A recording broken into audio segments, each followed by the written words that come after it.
La famille biblique.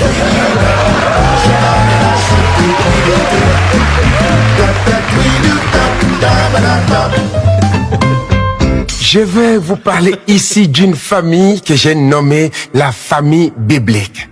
Dans cette famille, tellement spirituelle, tout ne se fait que par des versets bibliques.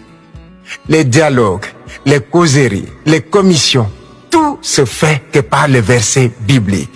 Un matin, la maman se pointe devant la porte de son fils et pour lui demander de sortir, elle dit, « Mon fils, réveille-toi d'entre les morts et Christ t'éclairera. » L'enfant se tourne et retourne sur son lit et dit, « Femme, qu'y a-t-il entre toi et moi? Mon heure n'est pas encore arrivée. » La maman qui a vraiment besoin de l'enfant pour le commissionner dit, « Rachetez les temps car les jours sont mauvais. » L'enfant aussi qui ne voulait rien faire ce jour dit à sa mère, « Il y a un temps pour toutes choses. Il y a un temps pour travailler et il y a un temps pour dormir. » La maman change un peu de ton et dit, « Enfant, obéissez à vos parents. » L'enfant réplique automatiquement, « Et vous, parents, n'irritez pas vos enfants. » La maman finit par se retirer tranquillement. Mais quelque chose va se passer le soir. Madame avait demandé quelque chose à son mari depuis il y a 2 mois. Et depuis ce temps, monsieur peut-être a oublié ou bien c'est expressement, il n'a pas répondu à la demande de madame. Alors, ce soir-là, dès 19h, madame est déjà dans la chambre. Elle a enfilé son sous-vêtement, le collant et même le carrera et elle se place au fond du lit. Son mari, constatant son absence de quelques minutes déjà, entre lui aussi dans la chambre. En voyant seulement le décor qui est planté, vous le savez très bien, les hommes ont d'autres yeux. Lorsqu'ils regardent, ils peuvent déjà imaginer ce qui pouvait arriver après. Et là, très rapidement, monsieur a compris qu'il y a un danger.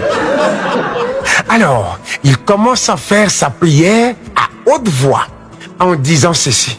Il se déplace partout dans la chambre et dit, « Oh Dieu, je te loue et je te célèbre pour la femme merveilleuse que tu m'as donnée. Une femme soumise, une femme obéissante. Avant que je ne finisse de lui demander quelque chose, elle me donne déjà. Oh, merci infiniment parce que même ce soir encore, quel que soit ce que je vais demander, elle restera la même et obéissante. Gloire à toi, mon Dieu. » Et il dit un grand Amen à haute voix. Mais madame ne bouge pas.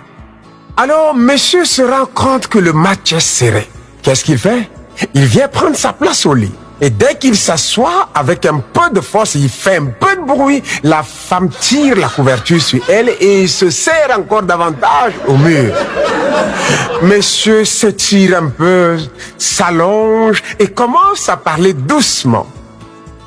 Demandez et l'on vous donnera. Et là, il y a silence de mort. Alors il continue. Cherchez et vous trouverez. Et en disant cela, il envoie sa main pour toucher sa femme, mais la femme est encore allée plus au mur. Alors à la fin, il va dire, frappez et l'on vous ouvrira. Et en disant cela, il envoie aussi son pied pour cogner sa femme, mais la femme ne fait pas de mouvement. Et c'est alors que monsieur étant en train de réfléchir sur qu'est-ce qu'il devrait encore faire, il écoute la petite voix sous la couverture. Non, la main de l'Éternel n'est pas trop courte pour sauver, ni son oreille trop dure pour entendre. Mais ce sont vos crimes qui mettent une séparation entre vous et votre Dieu. Ce sont vos péchés qui vous cachent sa face et l'empêchent de vous écouter. Le monsieur, avec une voix triste et de supplication, dit, « Seigneur, fais-moi voir ta gloire. » La femme sourit et dit, « L'entrée de la ville de Jéricho est fermée et barricadée. » Vous savez, l'homme reste l'homme. Alors là, promptement, il se lève, il se met sur ses deux pieds et il commence à dire, tout lieu que foulera les plantes de votre pied, je vous donne en possession. Et il commence à chanter, les murs de Jéricho vont tomber, les murs de Jéricho vont tomber. Après la chanson, avec une démonstration de possession et d'occupation de terrain, il était un peu essoufflé, alors il s'assoit tête baissée. C'est à cet instant qu'il écoute encore la voix de sa femme qui dit, « Vous demandez, mais vous ne recevez pas parce que vous demandez mal. » Le monsieur se tourne et, comme pour dire que ce n'est pas terminé, dit, la foi est une ferme assurance des choses qu'on espère et une démonstration de celles qu'on ne voit pas. La femme pousse un petit rire moqueur et dit, la foi sans les œuvres est une foi morte. Le monsieur s'est rendu compte que sa femme s'est très bien préparée, alors il se console en disant, toute chose concourt pour le bien de ceux qui aiment Dieu. Cette fois-là, la femme se retourne et en touchant son mari, elle dit, c'est dans le calme et le silence que sera votre force. Le lendemain matin, au réveil, monsieur dit ceci à sa femme, c'est ici la journée que l'Éternel a faite, qu'elle soit pour nous un sujet d'allégresse et de joie. Alors, comme pour rappeler son mari de sa demande, madame dit, que chacun de vous, au lieu de considérer ses propres intérêts, considère aussi ceux des autres. Alors, monsieur qui a compris la leçon, non seulement il est allé chercher ce que sa femme a demandé, mais il a ajouté plein de cadeaux.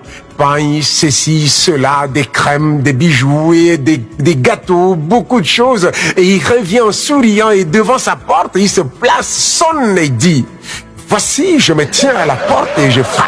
Si quelqu'un entend ma voix et ouvre, j'entrerai chez lui, je souperai avec lui et lui avec moi. Alors, madame qui guette par la fenêtre et qui avait déjà vu son mari avec plein de cadeaux et de paquets entre ses mains, sort et en souriant, elle embrasse son mari et dit, c'est bien, bon et fidèle serviteur. Entre dans la joie de ton maître. Et c'est là où la joie est revenue dans la famille.